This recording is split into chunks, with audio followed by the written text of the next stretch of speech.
Okay, hey everybody. This is Grace, and I have been spending the morning. It's 10:30 right now, a.m. But spent most of the morning going down memory lane. Seriously, going down memory lane from my childhood, and different things have caused me lately to be thinking about this. But one of them is I started watching on Prime, I think, yeah. The Waltons. Remember that old show, The Waltons? And I guess it just recently was added to it. I don't know. But I kept seeing it. So finally I said, I finished whatever I was watching before that. I said, okay, I'm going to go for watching The Waltons. Now, from what I understand, when I looked it up, The Waltons show started, it first came out when I was like 9 years old. 9 years old. It was a long time ago. And so far, I think I'm on season 5, right at the beginning, I guess. Season 5. And I didn't watch all of them, most of them, but I fell asleep during most of them too. But I don't remember any of them. I don't remember those episodes. It was a long time ago. And anyway, that feeling, it's Virginia, right? And that feeling, that country feeling, I did not grow up in Virginia. I grew up in Texas. And that had me, going back to, what it was like to kind of live, not rural, like they were rural, but where it wasn't a big city. It was just, I don't know the population was back then. It may have been considered a large small town. I don't know. No, I know some people corrected me, say a small town is like a few hundred people. I don't know what it was back then, but it was probably a few thousand. The population was probably a few thousand. And it was that kind of feeling of, if you didn't know somebody, there was somebody who knew their family at least. Okay, that kind of thing. And we had one main street, and it was called Main Street. And everything else kind of pretty much come off of that. And they had that whole thing of division of between this side and that side, and we're kind of like where I live now. And we weren't in the country, and kind of like it is now. For me now, in a totally different place. What was behind us was a farm. Mainly horses, just like it is now. So, oh yeah, like I said, just like it is now, just in a totally different place. But yeah, some things, you don't get too far from your roots. It's a very different place where I live now than where I grew up. And I've joked, I've said before recently, when I watched Young Sheldon, I listened to some of the things they said, and I said that if where's young Sheldon grew up would have been an actual, not fictional, it's fictional town, but if it had been an actual one, that's where I grew up. So, listening to what they were saying and everything, how they put, what's near and all that. But, and I joking with myself and said, and they actually did, where I grew up, have at least one genius, and you're listening to her. Seriously, I am.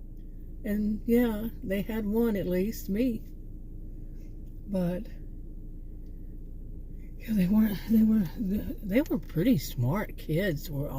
And when I was growing up, seriously, many of them were really smart kids, and many of us. So anyway, it's not like some people want to, and this is part of the story, some people want to, because we have accents, oh my, like they don't. Some of the people that I've heard joke about Texan accents have some of the worst accents. And they're right here from the United States.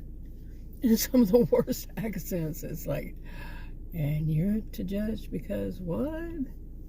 We all have accents. All of us. Everybody. There's no one person who knows the correct way. And I know some people say, well, they said that. I don't care what they said. That's them. And if you want to say no agenda, right. Okay, anyway, back to this. Now, I'm not going to remember exactly when everything happened, but and I kept thinking, so I'll move to this. I kept thinking about one of my sisters, and I have always jokingly called her my evil twin, even though we're not twins. People thought we were. I have two sisters that people thought we were twins. One of them happens to be 6 years younger, and the other one a year and 15 months older. The other one is 6 years younger. The one 6 years younger, people say, well, y'all twins? I say no, but she's the older one, and she would get livid because they would believe her. They would believe me, I mean. I'm the one that's older, 6 years. But they believe it. Okay. She did not like that. Too bad. It's so sad. But anyway, the one that I always generally have on my mind is because we were so close in age. People thought this, we were totally different. And that's her. But we spent so much of our time together. Our life, until we were 8, probably 17, 18. Doing things, so many, besides even going to the same school. Okay. But same schools. And anyway, we all lived in the same house. Me and my 4 siblings. There was 5 of us, and my parents, all in the same house. Sometime we had my mother's parents, and at one time we had one of our cousins living there. But overall, anyway, I was going down memory lane this morning. I'm losing my voice, so another thing on this show was, I guess it was yesterday, or day before, whenever it was, there was this character, and I think it was a different person who played it, and I had gotten the name wrong, but when I was first thinking about it, but there goes my throat, man. But I think the character's name was Red, R-E-D, and it was a country and western singer. That one of them, I'm bad at horrible at names, obviously. Because what's that one's name? I forgot. Anyway, the one that does the music on the Waltons, and anyway, this voice going out is so weird. It's getting worse lately. But anyway, he was this guy. It's a story, but anyway, he came back, and I'm listening to him sing. The guy's having a comeback. The episode is actually the comeback. And I'm listening to the guy sing. I said, I know that voice from my childhood. Who is it? And I got the name wrong, but I looked it up, and it's Merle Haggard. And so I eventually listened to the song by Merle Haggard, Mama Tried. And that song has always had something about it. And it's not the lyrics. The lyrics would not make any sense. Like, it was the only child and went to prison. That's nothing about my life. And I had 4 siblings, so none of us ever went to prison. And I kept, I was thinking, why does this come to my mind? Besides that, it was some song, like my dad had his own little workshop in front of the house, and he had some nice stuff in it. And and going out there, we'd go out, whenever I would be out there, and he would have country and western music on, and that was probably one of the songs that would play. So there's that kind of memory. And that would probably be one of them. And so that was, like I said, I kept going down memory lane, starting really yesterday. Then I woke up this morning, and listened to that song, and it just kept me going down memory lane. And one of them, I realized was the song. The lyrics all don't match up, but it's about that sister, not the lyrics, but the feeling was also mainly about her. Because Mama tried. Mama tried to make her better. But that she just denied. And, yeah, because I kept thinking it's not about me, because I was I was the good kid. I was the good child. Seriously. I was the good child. I'm not trying to brag. I'm just plain and simple was. And, I kept wondering, well, why is it such like that? And that's the reason. And I mean, the whole bit of it goes on. Also, there was somebody, I had started watching somebody new. It popped up, you know how it recommends. And I don't know what day that I started watching this woman. And she said something really negative about Texas. She's not from Texas. And apparently she'd only been here for a short while. And I guess she thought she was an expert on Texas. And that everybody, the type that's the everybody type, they think that everybody, because they know everybody or nobody, this kind of dichotomous thinker. She said something really negative about Texas, and I'm not a very extremely patriotic person of any kind, of anything, but I know ignorance when I see it. And my master's degree is in sociology. I taught against things like prejudice and stereotypes and racism, classism, ageism, sexism, so on and so forth, the negative isms, as I call them. And her brand of ignorance, yeah, I decided real quick, no thank you. Block, delete. Of course it's not block, delete. I just unsubscribe to her channel, and I have no intention of watching ignorance. I've seen enough of that in my lifetime. I don't need to see more, especially a lot of it these days online. Oh, it's pathetic.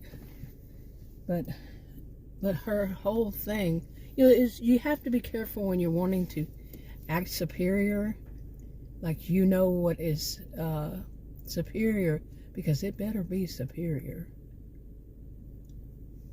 Or you show up as what you are, a fool. Ignorant fool.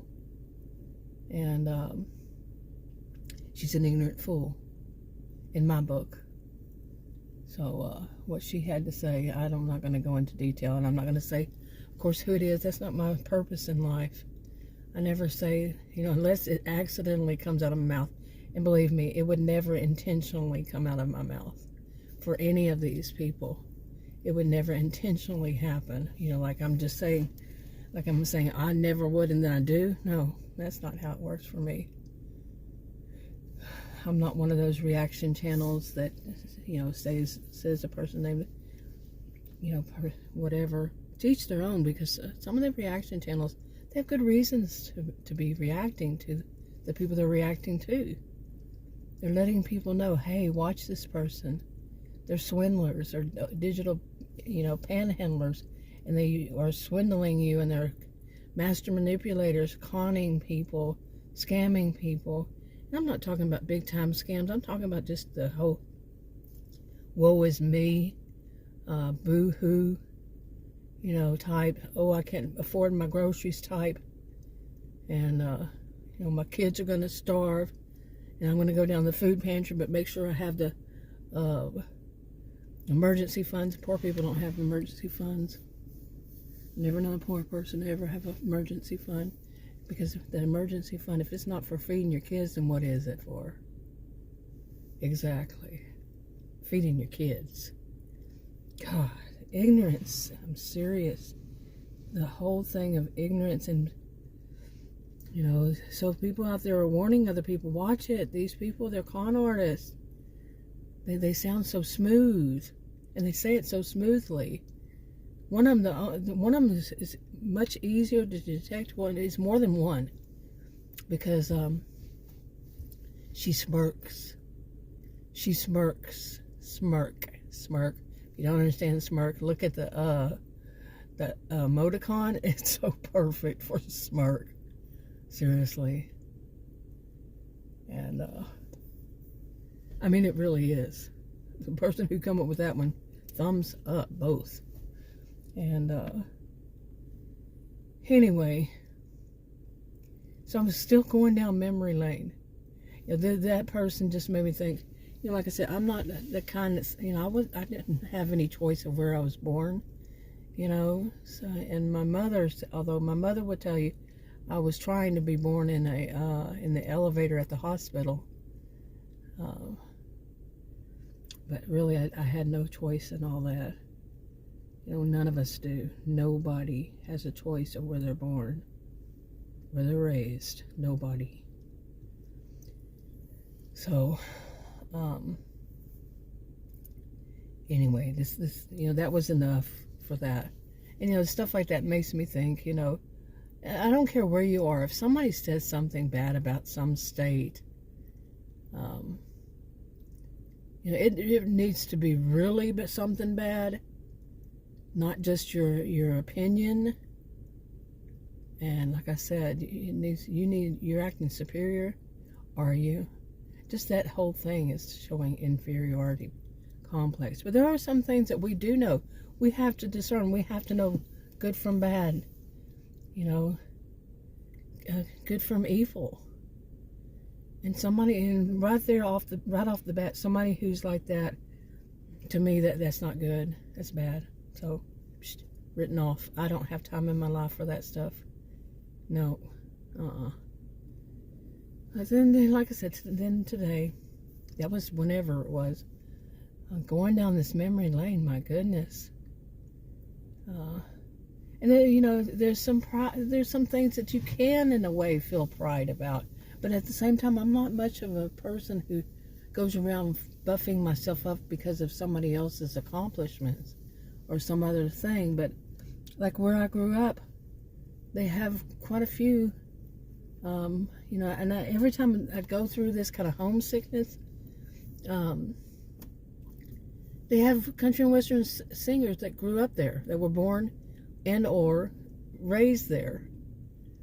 And like I went to school with me and that sister. We went to school with one, and my younger sister was in the same grade and same classes as another.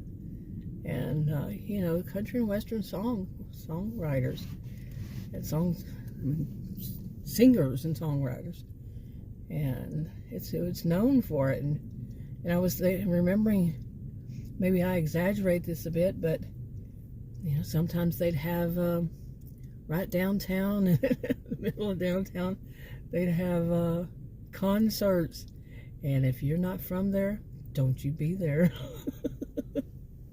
Where I grew up was pretty rough, let me tell you. The roughest and toughest town in Texas. That's the way I put it. Yeah, really, seriously. Pretty much. Yeah, you can look it up and y'all don't know what you're talking about. There's that y'all. You know, when I was younger, I didn't ever use the word y'all. And I can't even pronounce this one. I can't do it. I can't, because I didn't use that either. You know, a lot of stereotypes about things. So, people, my accent, and I was thinking about how my accent's probably going to come back thick. And the things that we really put some accent on is anything that had an O-N, you know, like on. And it took me forever to say on, to learn how to say on. I was in adulthood, in adulthood. Because we said on thing, gone, okay, long. You see, there would be something strong in it, strong accent, and that's what we're pretty much known for. And long. I remember one time, I don't remember which word it was, but I was driving down the road and I was talking to one of my younger sister on the phone, and I was some accident happened or something, and I don't think it was the word phone, but I had to say said, so I think it was Gone, and because an accident happened or something, I don't know. And I said, she started laughing. She said, do you hear your accent come back? Yeah, well, Curly Whirly, you're my sister, grew up in the same house, so hey, yeah. We would both laugh about our accents. Once we got around one another, our accents would come back, from our childhood real fast. And that's the younger sister, like I said. The one that's, the other one I'm talking about, she says that we had that highfalutin. She's the one that always uses words like that, highfalutin. I think that word is so funny. I really do. And it's because of her. She's also the one that would find different words she'd plug into this, but she said it always pretty much the same. Something like, all this bitching and fighting and cussing, and, she'd have 4 words that she'd use. And it was different words, whatever she threw in. There's my squirrely. But whatever words she would throw in, But it was her that was usually, she was the person who was usually doing it all. So, let's see, bitching and griping and fussing and cussing, something like that. But she throw, like I said, different words in. Yeah, like I said, memory lane. And also, I know that I know that people, some people, not all, some, I'm not an all kind of thinker, but some people, I remember the time that I actually saw it. They wish they could have that experience of growing up in a place like that. And I'm talking about the atmosphere, the environment, that's not even cutting it right either. The country feel to it, okay? And a good kind of country feel to it, see? Okay, but anyway, I was listening to some of the music from, the people who also grew up there. And I'm talking in that town. And just listening to them, I hear the accent and all that. And it takes me back. And I know my accent's going to probably be a little thicker, especially today. Again, for a little while, that's how it used to happen, really bad. But it's just a different accent than I'm used to. It's not really bad. We all have accents, people. Like I said earlier. And it's just different than I'm used to. And I get enough, I think a lot of people think I'm some dumb country hick, and here I am, a genius who's extremely educated. When people try to represent you as they think that you are, they show more about themselves being ignorant than what they're trying to say you are. And anyway, there was more to it that I was wanting to talk about. Then I started listening. I went to another room and I was listening on TV, some YouTube videos. One of them was about 10, I don't remember the title, something about 10 of the strangest or funniest songs, written, that came out in the 1960s. And that was after, of course, I had to listen to Patsy Cline, because she died 3 months before I was born. That's about the only thing I can sing is Patsy Cline. Seriously. And then when I hear myself and the music's not playing, whew, pretty bad. I've never been one to sing or dance, actually, really, neither one of them. But anyway, after that, that came up. The songs from then, like one of them I can still sing because it's funny. That's Itsy Bitsy Teeny Weeny Yellow Polka Dot Bikini. And Adam had come in there at some point, and I started singing it to him, and he was just like, really? And the other songs like that. So yeah, anyway, it was a morning. I'm gonna wrap this up. Talk to y'all in another video. Bye.